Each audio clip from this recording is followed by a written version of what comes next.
எல்லார் வீட்லேயும் இருக்கக்கூடிய ஈஸியான பொருட்களை வச்சு திருநெல்வேலி ஸ்பெஷல் தேங்காய் திரட்டி பால் எப்படி செய்கிறதுன்னு தான் இந்த வீடியோவில் பார்க்க போகிறோம்.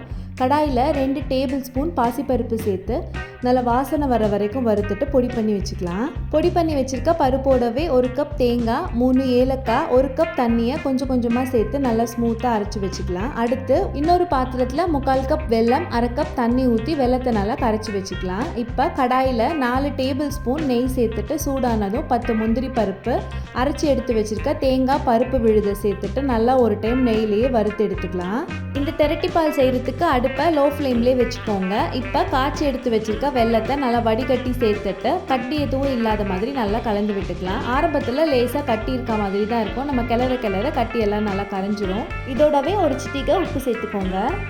நம்ம தேங்காய் பால் சேர்த்ததுனால கிளற தேங்காய் பாலிருந்து எண்ணெயெல்லாம் பிரிஞ்சு இந்த அளவுக்கு நல்லா திரண்டு வர ஸ்டேஜில் ஆஃப் பண்ணிவிடுங்க.